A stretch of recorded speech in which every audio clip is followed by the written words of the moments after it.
28 साल की तेज तर्रार IPS officer ने 16 साल के एक नाबालिग लड़के से कोर्ट मैरिज कर ली और अगले ही दिन ऐसा खुलासा हुआ कि पूरा थाना ही नहीं, पूरा शहर हैरान रह गया। लोगों की आंखें फटी की फटी रह गईं। ये प्यार था, पागलपन था, या कोई गहरा प्लान? जो आईपीएस अफसर कभी माफियाओं से नहीं डरी, जिसने पूरे जिले में अपना रौब जमाया, आखिर क्यों उसने ऐसा कदम उठाया? और वो 16 साल का लड़का कौन था वो असल में, जिसे सबने मामूली माना? वही बना इस कहानी की सबसे बड़ी चाबी। एक ऐसा राज जो देश की सबसे बड़ी गैंग तक पहुंचा, एक ऐसी चाल जिसमें दिल भी था और हथकड़ी भी। देखिए पूरी कहानी, लेकिन चेतावनी है, ये कहानी वैसी नहीं है जैसी आप सोचते हैं।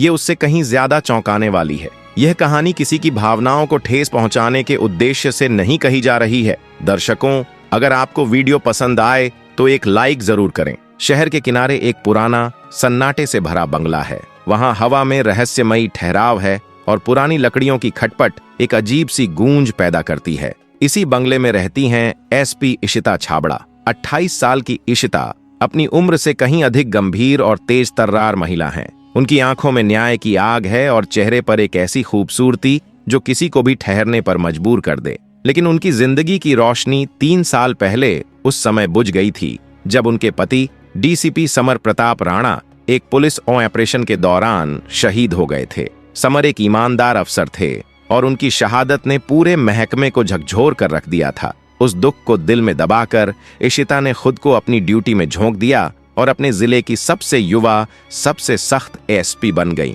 आज भी वह उसी पुराने बंगले में अकेली रहती हैं। उनके माता पिता ने कई बार इशिता से कहा कि वह शहर के किसी बड़े और आधुनिक फ्लैट में शिफ्ट हो जाएं, लेकिन इशिता उस पुराने बंगले को छोड़ने के लिए तैयार नहीं थीं। उस बंगले की हर दीवार, हर कोना समर की यादों से भरा हुआ था। हर सुबह वह ऑफिस के लिए निकलती और देर रात थक कर लौटती, लेकिन उस बड़े खाली बंगले का सन्नाटा उन्हें भीतर तक खा जाता था।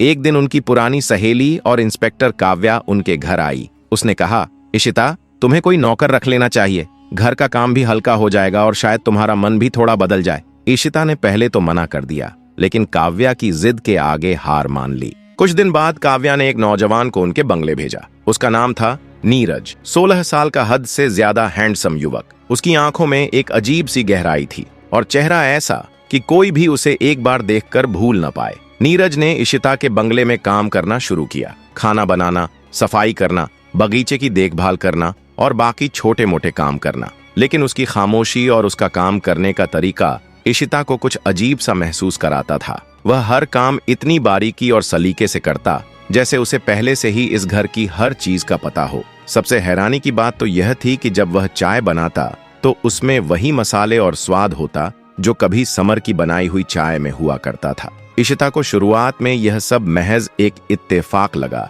लेकिन धीरे धीरे नीरज की छोटी छोटी हरकतें उन्हें परेशान करने लगीं। जैसे वह हमेशा इशिता की पसंदीदा किताबों को बिल्कुल उसी तरह से शेल्फ पर रखता जैसे कभी समर रखा करते थे। एक बार जब इशिता ने रात को अपनी डायरी में कुछ लिखा तो अगली सुबह वह डायरी उसी पन्ने पर खुली मिली जैसे किसी ने उसे पढ़ा हो। इशिता के मन में शक की परछाइयां गहराने लगीं। क्या नीरज महज एक साधारण नौकर था या फिर इसके पीछे कोई बड़ा राज छुपा था? एक रात जब इशिता ऑफिस से देर से लौटी, उस वक्त बाहर तेज बारिश हो रही थी, बिजली कड़क रही थी और बंगले का कनेक्शन भी बारिश की वजह से कट चुका था। इशिता ने टॉर्च की रोशनी में जैसे ही घर में कदम रखा, देखा कि नीरज पहले से ही मोमबत्तियां जला रहा था। उसने इशिता को देखकर धीमी आवाज में कहा, मैडम, आप भीग गई हैं, मैं चाय बना दूं? इशिता ने उसकी आंखों में देखा, वही गहराई, वही चमक जो कभी समर की आंखों में हुआ करती थी। उनका दिल जोर से धड़कने लगा। उन्होंने खुद को संभालते हुए सख्त लहजे में कहा, नीरज, तुम मुझे कुछ बताना चाहते हो, है ना? बोलो, सच क्या है? नीरज ने एक पल के लिए नजरें झुका लीं और फिर हल्की सी मुस्कान के साथ बोला, मैडम, मैं बस आपका नौकर हूं, आप टेंशन मत लीजिए, मैं चाय लाता हूं। लेकिन उसकी आवाज में जो अजीब सी बेचैनी थी वो इशिता की नजरों से छिप नहीं सकी। अगले ही दिन इशिता ने काव्या को बंगले बुलाया और गंभीर स्वर में कहा, काव्या, मुझे लगता है नीरज कोई साधारण इंसान नहीं है। उसकी हरकतें, उसका चाय बनाने का तरीका, उसकी बातें, ये सब मुझे बार बार समर की याद दिलाते हैं। क्या मैं पागल हो रही हूँ? काव्या ने पहले तो हंसकर बात टालने की कोशिश की, लेकिन इशिता का शक अब गहराता जा रहा था। उन्होंने सख्ती से कहा, तुम नीरज की बैकग्राउंड चेक करो, मुझे सच जानना है। कुछ दिन बाद काव्या ने आकर बताया कि नीरज के बारे में कोई ठोस जानकारी नहीं मिल सकी। उसका आधार कार्ड और बाकी दस्तावेज तो सही थे, लेकिन उसके पुराने रिकॉर्ड का कहीं कोई जिक्र नहीं था, जैसे वह अचानक कहीं से प्रकट हो गया हो। काव्या ने कहा, इशिता, शायद ये आदमी सच में एक साधारण नौकर है, लेकिन अगर तुम्हें अब भी शक है तो मैं उसकी और गहराई से जांच करवा सकती हूँ। इशिता ने हामी भर दी, लेकिन उनका मन नीरज को लेकर और उलझता जा रहा था। एक रात जब इशिता अपने बेडरूम में बैठकर कुछ पुराने फोटो देख रही थीं, उन्हें अपनी शादी की एक तस्वीर मिली। उस तस्वीर में समर ने सभी को एक खास अंगूठी दी थी, जिस पर छोटा सा एस उकेरा हुआ था। वह अंगूठी इशिता ने हमेशा अपनी डायरी में संभाल कर रखी थी, लेकिन जब उन्होंने डायरी खोली तो वह अंगूठी गायब थी। उनका दिमाग सुन्न पड़ गया।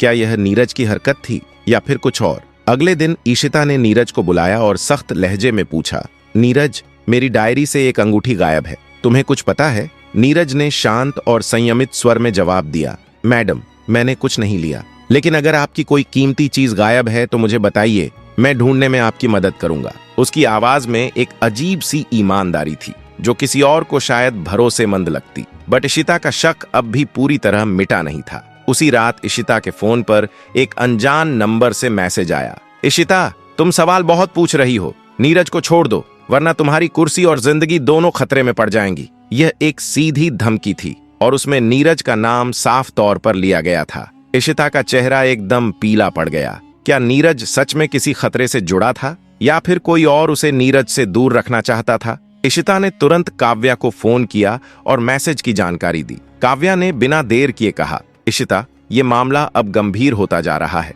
मैं एक टीम भेजती हूँ, तब तक तुम नीरज पर नजर रखो। लेकिन इशिता का मन अब और भी उलझ चुका था। हर बार जब वह नीरज को देखती, उनकी आंखों के सामने समर का चेहरा घूम जाता था। क्या ये सचमुच हो सकता है? क्या नीरज, क्या वो समर ही हो सकता है, या फिर यह सब केवल उनका भ्रम था? अगले दिन सुबह इशिता ने नीरज को बगीचे में पौधों की देखभाल करते हुए देखा, लेकिन इस बार उनकी नजर उसके बाएं हाथ पर पड़ी, जहां उसने एक पुरानी सी अंगूठी पहनी हुई थी। उस अंगूठी पर कुछ उकेरा हुआ था, कुछ बेहद जाना पहचाना। इशिता का दिल तेजी से धड़कने लगा। क्या ये वही अंगूठी थी जो उनकी डायरी से गायब हुई थी? उन्होंने तुरंत नीरज को पास बुलाया और पूछा, ये अंगूठी, ये तुम्हें कहां से मिली? नीरज ने हल्की सी मुस्कान के साथ जवाब दिया, मैडम, ये मेरी माँ की है, एक पुरानी याद। लेकिन उसकी आंखों में जो चमक थी वो इशिता को बेचैन कर रही थी। उसमें कुछ ऐसा था जो वह पढ़ नहीं पा रही थी। अब इशिता का मन पूरी तरह से नीरज के रहस्य को सुलझाने में लग चुका था। उन्हें अब जवाब चाहिए थे, साफ और पूरे सच के साथ। इशिता अब हर हाल में जानना चाहती थी कि नीरज आखिर सच में कौन है। क्या उसका कोई संबंध समर की मौत से था? लेकिन वह यह भी समझती थी कि इस रहस्य से पर्दा हटाने के लिए जरा सी भी जल्दबाजी या गलत कदम उनकी जान को खतरे में डाल सकता है। नीरज और उसकी हरकतों ने इशिता के मन में शक की गहराई को और बढ़ा दिया था। उस रहस्यमयी अंगूठी ने उनके संदेह को ठोस शक में बदल दिया। क्या वह वाकई नीरज की मां की अंगूठी थी या वही अंगूठी थी जो समर ने उन्हें दी थी? इशिता ने फैसला किया कि वह बिना कोई जल्दबाजी किए नीरज पर पूरी निगरानी रखेंगी। उनकी पुलिस ट्रेनिंग उन्हें लगातार सचेत कर रही थी, लेकिन दिल का एक कोना अब भी नीरज की आंखों में समर की छवि तलाश रहा था। अगली सुबह इशिता अपने ऑफिस में बैठी थीं, तभी काव्या उनके पास आई और नीरज की बैकग्राउंड जांच की प्रारंभिक रिपोर्ट उन्हें सौंपी। काव्या ने कहा, इशिता, नीरज का रिकॉर्ड बाहर से देखने पर तो साफ है, लेकिन कुछ अजीब है। उसके आधार कार्ड और बाकी दस्तावेज सिर्फ 2 साल पुराने हैं। इससे पहले का कोई रिकॉर्ड, कोई निशान नहीं है, जैसे वह 2 साल पहले अचानक कहीं से प्रकट हुआ हो। इशिता काव्या की बात ध्यान से सुन रही थीं, लेकिन उनकी नजरें ऑफिस की मेज पर रखी एक पुरानी फाइल पर टिक गई थीं, समर की मौत से जुड़ी केस फाइल। वह एकदम शांत स्वर में बोली, काव्या, मुझे समर के केस की फाइल दोबारा देखनी है। अब उन्हें यकीन हो चला था, इस रहस्य की जड़ कहीं न कहीं अतीत में छुपी है, शायद कुछ छूट गया था। यही सोचते हुए उस रात जब इशिता बंगले में लौटी, उन्होंने देखा कि नीरज रसोई में खाना बना रहा था। उसने इशिता को देखकर हल्की मुस्कान के साथ कहा, मैडम, आज आपकी पसंद का राजमा चावल बनाया है। इशिता का दिल फिर से तेज धड़कने लगा। राजमा चावल, ये समर की पसंदीदा डिश थी। इशिता ने नीरज को ध्यान से देखा, लेकिन कुछ नहीं कहा। खाने के दौरान उन्होंने बातचीत शुरू की। नीरज, तुम पहले कहाँ रहते थे? तुम्हारी फैमिली के बारे में कुछ बताओ। नीरज ने चम्मच नीचे रखा और हल्की सी सांस लेते हुए बोला, कहने को कुछ खास नहीं, मैं एक छोटे से गांव से हूँ। माँ बाप बचपन में ही गुजर गए, अब बस अकेला हूँ। उसकी आवाज में दर्द था, लेकिन इशिता को लगा वह कुछ छुपा रहा है। उन्होंने बात आगे नहीं बढ़ाई, लेकिन मन ही मन यह तय कर लिया कि अब उन्हें नीरज की सच्चाई तक हर हाल में पहुंचना होगा। उसी रात इशिता ने समर की केस फाइल फिर से खोली। उसमें लिखा था कि समर एक हाई प्रोफाइल ड्रग रैकेट के खिलाफ ऑपरेशन लीड कर रहे थे। ऑपरेशन के दौरान एक गोदाम में जबरदस्त धमाका हुआ था और समर का शव कभी नहीं मिला। पुलिस ने मान लिया था कि वह मारे जा चुके हैं, लेकिन इशिता के दिल में हमेशा से शक था कि समर की मौत इतनी साधारण नहीं हो सकती। फाइल में एक नाम और दर्ज था, एक चश्मदीद जो उस ऑपरेशन की रात मौके पर मौजूद था, लेकिन उसका बयान अधूरा था। इशिता को अब यकीन हो चला था कि जवाब उसी अधूरे बयान और नीरज की रहस्यमयी उपस्थिति के बीच छुपा हुआ है। गवाह का नाम केस फाइल में दर्ज नहीं था, सिर्फ एक कोड नेम लिखा था, घोस्ट। इशिता का दिमाग ठिठक गया। घोस्ट? क्या नीरज वही गवाह हो सकता था, या फिर मामला इससे भी कहीं ज्यादा गहरा और खतरनाक था? उन्होंने तुरंत काव्या को फोन किया और कहा, काव्या, समर के केस में घोस्ट नाम के गवाह का पता लगाओ। मुझे उसकी हर डिटेल चाहिए, हर एक चीज। अगले दिन जब इशिता ऑफिस में काम में व्यस्त थीं, तभी काव्या ने उन्हें एक पुरानी तस्वीर भेजी। यह समर की पुलिस ट्रेनिंग के समय की फोटो थी, जिसमें वह अपने कुछ साथियों के साथ खड़ा था। इशिता ने तस्वीर को गौर से देखा। एक चेहरा उसमें ऐसा था जो उन्हें कुछ जाना पहचाना लगा। वो चेहरा नीरज से काफी मिलता जुलता था। इशिता का दिल जोर से धड़कने लगा। क्या यह वाकई नीरज था, या उनकी आंखें अब उन्हें धोखा देने लगी थीं? शाम को जब इशिता घर लौटी तो नीरज बगीचे में पौधों को पानी दे रहा था। उन्होंने उसे पास बुलाया और मोबाइल की स्क्रीन उसकी ओर बढ़ाई। इस तस्वीर में ये तुम हो? नीरज ने तस्वीर को देखा। एक पल के लिए उसका चेहरा सख्त हो गया, जैसे किसी पुराने दर्द ने उसे छू लिया हो। फिर वह हल्के से मुस्कुराया और बोला, मैडम, ये मैं नहीं हूं। लेकिन उस मुस्कान के पीछे छुपी झिझक और आंखों में उतर आई हल्की बेचैनी इशिता की नजरों से बच नहीं सकी। उनका शक अब लगभग यकीन में बदल चुका था। नीरज कुछ छुपा रहा है और उस राज की चाबी शायद अब बहुत करीब थी। शायद कोई और है जो मुझसे मिलता जुलता है, नीरज ने कहा, लेकिन उसकी आंखों में एक हल्का सा डर साफ झलक रहा था जो इशिता की नजरों से छिप नहीं सका। उसी रात इशिता के फोन पर फिर से एक अनजान नंबर से मैसेज आया, इशिता, तुम बहुत करीब पहुंच रही हो। घोस्ट को छोड़ दो, तुम्हारा बंगला तुम्हारी कब्र बन जाएगा। ये पढ़कर इशिता का खून ठंडा पड़ गया। घोस्ट, ये वही नाम था जो केस फाइल में था, और अब इस धमकी में भी। क्या नीरज और घोस्ट एक ही शख्स थे? और क्या वाकई नीरज समर हो सकता था? इशिता ने बिना देर किए काव्या को बुलाया और उसे मैसेज दिखाया। काव्या गंभीर हो गई और बोली, इशिता, ये लोग तुम्हें डराना चाहते हैं, लेकिन अगर नीरज ही समर है तो वह जरूर कुछ बड़ा राज छुपा रहा है। हमें उस पर दबाव डालना होगा। लेकिन इशिता ने दृढ़ता से जवाब दिया, नहीं काव्या, अगर नीरज ही समर है तो मैं उसे डराना नहीं चाहती, और अगर वो कोई और है तो हमें पहले पक्के सबूत चाहिए। अगली सुबह इशिता ने नीरज को बंगले के लिविंग रूम में बुलाया। वह बिल्कुल सख्त लहजे में बोली, नीरज, अब और छुपने की जरूरत नहीं है। मुझे सच बताओ, क्या तुम ही घोस्ट हो, और तुम समर को कैसे जानते हो? नीरज ने कुछ पल के लिए इशिता की आंखों में देखा, फिर सिर झुका लिया। मैडम, आप गलत समझ रही हैं। मैं कोई घोस्ट नहीं हूँ, मैं बस आपका नौकर हूँ। लेकिन उसकी आवाज में एक हल्की सी कांप थी जो उसके कहे हर शब्द को झूठा बना रही थी। तभी अचानक बंगले का दरवाजा जोर से खटखटाया गया। इशिता ने सतर्क होकर दरवाजा खोला। सामने काव्या खड़ी थी और उसके चेहरे पर चिंता साफ झलक रही थी। उसके हाथ में एक फाइल थी। उसने वह फाइल इशिता को थमाई और गंभीर स्वर में कहा, इशिता, यह घोस्ट का रिकॉर्ड है, तुम्हें इसे देखना होगा। इशिता ने फाइल खोली। सबसे पहले जो चीज उसकी नजर में आई वो एक तस्वीर थी, और तस्वीर में वही चेहरा था जिसकी ओर इस वक्त वह पलट कर देख रही थी, नीरज। वह अब खामोश खड़ा था। उसकी आंखों में एक अजीब सी उदासी और स्वीकार का भाव था। इशिता ने गहरी सांस ली और गंभीरता से कहा, नीरज, अब और झूठ नहीं, तुम कौन हो और समर के साथ क्या हुआ था? नीरज ने एक लंबी सांस ली, फिर धीमे स्वर में बोला, मैडम, मैं आपको सब कुछ बताऊंगा, लेकिन पहले आपको मेरे साथ चलना होगा। उसने बंगले के पीछे की ओर इशारा किया, जहां एक पुराना स्टोर रूम था। इशिता के भीतर डर और उत्सुकता एक साथ भर गए। क्या नीरज वाकई समर था, या यह सब कोई जाल था? उसका दिल तेजी से धड़कने लगा। नीरज की बातों में एक रहस्य था जो उसे डरा रहा था, पर साथ ही समर की सच्चाई जानने की जिद उसे रोक नहीं पा रही थी। उसने एक बार काव्या की ओर देखा जो अभी भी वहीं खड़ी थी, फाइल पकड़े। काव्या ने सख्त लहजे में कहा, इशिता तुम अकेली मत जाओ, मैं तुम्हारे साथ चलूंगी। लेकिन इशिता ने धीरे से सिर हिलाया और कहा, नहीं काव्या, मुझे नीरज पर भरोसा करना होगा। अगर वह सचमुच घोस्ट है तो शायद वह मुझे समर की सच्चाई बता सकता है। इशिता ने कहा, तुम बाहर इंतजार करो और अगर कुछ गलत हुआ तो मेरे सिग्नल का इंतजार करना। काव्या ने अनमने मन से सहमति दी, लेकिन जाते जाते उसने अपनी पिस्तौल कसकर थामी और नीरज की ओर एक नजर डाली। नीरज के चेहरे पर अब कोई डर नहीं था, बल्कि एक अजीब सी दृढ़ता दिखाई दे रही थी। चलो, इशिता ने कहा और नीरज के पीछे बंगले के पीछे वाले स्टोर रूम की ओर बढ़ी। स्टोर रूम की पुरानी लकड़ी की दीवारें और टूटी फूटी खिड़कियां बरसों की उपेक्षा की कहानी सुना रही थीं।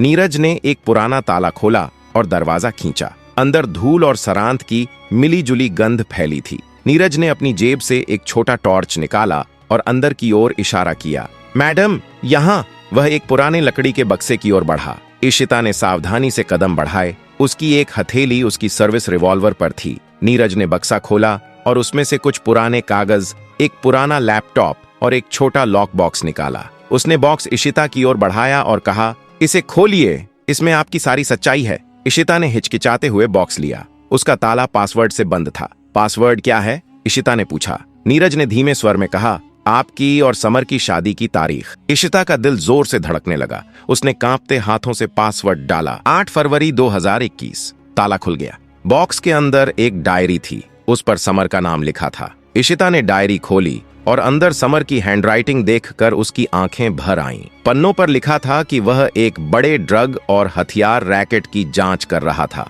जिसमें कुछ ऊंचे पदों पर बैठे पुलिस अफसर और नामी बिजनेसमैन शामिल थे। आखिरी पन्ने पर लिखा था, अगर मुझे कुछ हुआ तो इशिता को बताना कि मैंने हमेशा उससे प्यार किया। घोस्ट मेरी सच्चाई को बचाएगा। इशिता की आंखें नम हो गईं। उसने नीरज की ओर देखा, जो अब भी चुपचाप खड़ा था। नीरज, तुम घोस्ट हो, है ना? और तुम समर को जानते थे, लेकिन तुमने मुझे यह सब पहले क्यों नहीं बताया? उसकी आवाज में गुस्सा भी था और दर्द भी। नीरज ने गहरी सांस ली। मैडम, मैं घोस्ट हूँ। मैं समर का जूनियर था। उस रात जब गोदाम में धमाका हुआ, मैं वहां था। समर ने मुझे अपने प्लान के बारे में बताया था। उसने कहा था कि अगर उसे कुछ हुआ तो मुझे उसकी सच्चाई को बचाना है, लेकिन मैं उसे बचा नहीं सका। उसकी आवाज कांप रही थी। इशिता ने डायरी को सीने से लगा लिया। उसकी आंखों से आंसू बह निकले। तो समर मर चुका है, तुम ये कह रहे हो? नीरज ने सिर झुका लिया। मैडम, मुझे नहीं पता। उस रात के बाद समर का कोई निशान नहीं मिला, लेकिन मैंने सुना था कि रैकेट के लोग आज भी डरते हैं कि वह जिंदा हो सकता है।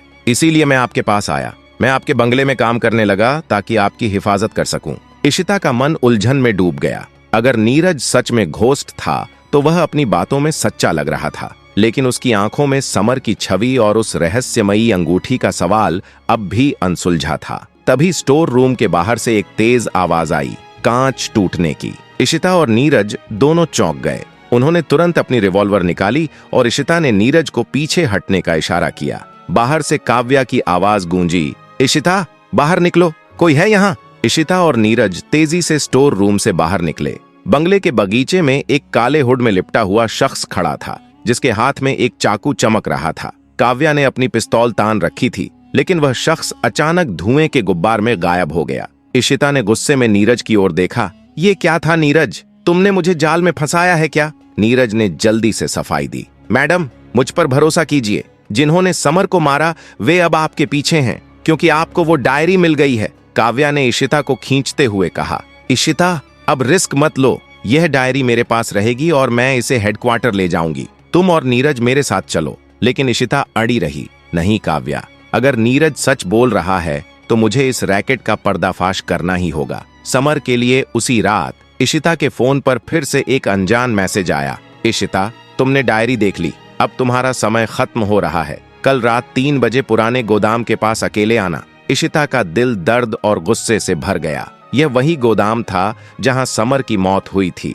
क्या यह सच का आखिरी मौका था या फिर एक और जाल? इशिता ने वह मैसेज नीरज को दिखाया। उसने गंभीर स्वर में कहा, मैडम, ये लोग आपको खत्म करना चाहते हैं, लेकिन अगर आप जाना चाहती हैं तो मैं आपके साथ चलूंगा। इशिता ने उसकी आंखों में देखा। उनमें समर की तरह ही एक जुनून और बेचैनी थी। उसने सिर हिलाया और कहा, ठीक है नीरज, लेकिन अगर तुमने मुझे धोखा दिया तो मैं। इशिता का मन अब पूरी तरह से उस रात की मुलाकात के लिए तैयार था। पुराने गोदाम का नाम सुनकर उसके दिल में समर की यादें ताजा हो गई थीं, लेकिन साथ ही एक आग थी उस रैकेट को बेनकाब करने की जिसने उसकी जिंदगी उजाड़ दी थी। नीरज की बातों पर इशिता का शक अभी भी बरकरार था, लेकिन उसकी आंखों में दिखने वाली सच्चाई और समर से मिलती जुलती हरकतें उसे रोक रही थीं। इशिता ने काव्या को मैसेज के बारे में बताया और सख्त हिदायत दी। काव्या, तुम और तुम्हारी टीम गोदाम के आसपास छिपकर नजर रखना, लेकिन जब तक मैं सिग्नल ना दूं कोई कदम मत उठाना। रात के 2:45 पर इशिता और नीरज पुराने गोदाम की ओर निकले। बारिश की हल्की बूंदें उनके चेहरों पर पड़ रही थीं और गोदाम का साया, साएं करता सन्नाटा, सब कुछ एक रहस्य में डूबा हुआ था। इशिता ने अपनी सर्विस रिवॉल्वर कमर में खोसी थी और नीरज के पास एक छोटा सा चाकू था। गोदाम के टूटे फूटे गेट के पास पहुंचते ही इशिता ने नीरज को धीमी आवाज में चेताया, अगर यह जाल है नीरज, तो तुम्हें इसका हिसाब देना होगा। नीरज ने गंभीर नजरों से इशिता को देखा और कहा, मैडम, मैं आपके साथ हूं, चाहे जो हो, मैं आपको कुछ नहीं होने दूंगा। उसकी आवाज में एक अजीब सी गर्मी थी जो इशिता को फिर एक बार समर की याद दिला गई। गोदाम के अंदर अंधेरा था, सिर्फ एक कोने में टिमटिमाती लाल अटेन की रोशनी दिख रही थी। इशिता और नीरज धीरे धीरे उसी दिशा में बढ़े। तभी एक ठंडी और भारी आवाज गूंजी, इशिता छाबड़ा, तुम बहुत जिद्दी हो। साए में से एक लंबा शख्स निकला जिसके चेहरे पर काला मास्क था। उसके पीछे 2 और लोग खड़े थे, दोनों के हाथों में बंदूकें थीं। इशिता ने तुरंत अपनी रिवॉल्वर निकाली और सख्त लहजे में पूछा, तुम कौन हो और समर के साथ क्या हुआ था? मास्क वाले ने हंसते हुए कहा, समर, वो एक गलती थी जो हमारे रास्ते में आ गया और अब तुम वही गलती दोहरा रही हो। उसने अपनी जेब से एक छोटा सा डिवाइस निकाला और कहा, इसमें वो सारा डेटा है जो समर ने चुराया था, ड्रग्स, हथियार और हमारे सारे ऑपरेशंस का कच्चा चिट्ठा। लेकिन अब ये डेटा फिर से हमारे पास है और तुम अब बस एक कहानी बनकर रह जाओगी। इशिता का खून खौल उठा। उसने नीरज की ओर देखा जो चुपचाप मास्क वाले को घूर रहा था। तभी नीरज ने अचानक चाकू फेंका जो सीधा जाकर मास्क वाले के हाथ में जा लगा। डिवाइस उसके हाथ से छूटकर जमीन पर गिर गया। मास्क वाला चीखा और उसके दोनों साथी इशिता की ओर बढ़े, लेकिन इससे पहले कि वे कुछ कर पाते, गोदाम पर छापा मार दिया गया। गोलियां चलीं और कुछ ही मिनटों में मास्क वाले के दोनों साथी जमीन पर गिर चुके थे। मास्क वाला भागने की कोशिश कर रहा था, लेकिन नीरज ने उसे पीछे से दबोच लिया। इशिता ने बिना देर किए उसका मास्क उतारा। सामने था एक जाना पहचाना चेहरा, रघुवीर राणा, एक रिटायर्ड डीआईजी जो समर का सीनियर रह चुका था। इशिता ने हैरानी और गुस्से से पूछा, ये सब तुम करवा रहे थे? रघुवीर राणा ने थकी हुई आवाज में कहा, तुम और समर दोनों जिद्दी थे। मैंने उसे चेतावनी दी थी, लेकिन उसने नहीं मानी। वो जमीन पर पड़ा डिवाइस उठाने की कोशिश कर ही रहा था कि इशिता ने उसे लात मारकर दूर फेंक दिया। तभी नीरज ने इशिता की ओर देखा और धीमे स्वर में कहा, मैडम, अब समय आ गया है। उसने अपनी जेब से एक छोटा सा पेंडेंट निकाला। इशिता की नजर उस पर पड़ते ही ठहर गई। यह वही पेंडेंट था जो उसने समर को उनकी पहली सालगिरह पर दिया था। इशिता की आंखें चौड़ी हो गईं। वह बमुश्किल बोल पाई, नीरज, तुम समर हो? नीरज यानी समर ने धीरे से सिर हिलाया। हाँ इशिता, मैं समर हूँ। उस रात गोदाम में मैं बच गया था, लेकिन मुझे पता था अगर मैं जिंदा रहकर सामने आया तो वे तुम्हें निशाना बनाएंगे। इसलिए मैंने अपनी मौत का नाटक रचा और घोस्ट बनकर इस रैकेट को ट्रैक करता रहा। एक 16 साल के लड़के की तरफ अपने आप को मेंटेन करके नीरज बनकर तुम्हारे पास आया, सिर्फ तुम्हें बचाने के लिए। इशिता की आंखों से आंसू बह निकले। उसने झुककर समर को गले लगा लिया। उसका शरीर कांप रहा था। तकदीर ने जिसे छीन लिया था वो आज सामने था, जिंदा, और वही प्यार, वही वादा अब फिर से सांस ले रहा था। तुमने मुझे अकेला क्यों छोड़ा? इशिता की आवाज भीगी हुई थी। मैंने हर दिन तुम्हें मरते हुए देखा। समर ने उसकी आंखों में गहराई से देखा और धीमे से कहा, मैं तुम्हें खोना नहीं चाहता था इशिता, लेकिन अब हम साथ हैं। उधर काव्या और उसकी टीम ने रघुवीर राणा को हथकड़ी पहनाई। डिवाइस में मौजूद डाटा ने पूरे रैकेट का पर्दाफाश कर दिया। रघुवीर के साथ कई बड़े बिजनेसमैन और पुलिस अधिकारी भी गिरफ्तार हुए। इशिता और समर ने मिलकर वह डाटा सार्वजनिक कर दिया, जिससे वह काला धंधा पूरी तरह ध्वस्त हो गया। कुछ महीनों बाद इशिता और समर फिर से उस पुराने बंगले में साथ थे। इशिता ने एसपी की कुर्सी छोड़ दी थी। अब वह और समर मिलकर एक एनजीओ चलाते थे जो भ्रष्टाचार और अपराध के खिलाफ जागरूकता फैलाता था। एक सुबह बंगले के बगीचे में बैठे हुए इशिता ने समर को एक कप चाय थमाई और हंसते हुए कहा, तुम्हारी चाय अब भी मेरे दिल को छू जाती है। समर ने उसका हाथ थामा और मुस्कुराकर बोला, और तुम मेरी जिंदगी हो, इशिता। बंगले की दीवारों में अब सन्नाटा नहीं था, बल्कि उनके प्यार की गूंज थी। सारी साजिशें, सारे रहस्य अब अतीत बन चुके थे। उनके सामने थी एक नई जिंदगी, भरोसे, प्यार और साथ के नए वादों के साथ। दर्शकों, यह थी हमारी आज की कहानी। आपको कैसी लगी कमेंट बॉक्स में जरूर बताएं। वीडियो को लाइक करें, शेयर करें और हमारे चैनल को सब्सक्राइब करना न भूलें। मिलते हैं अगली दिलचस्प कहानी के साथ। तब तक के लिए आप सभी का तहे दिल से धन्यवाद।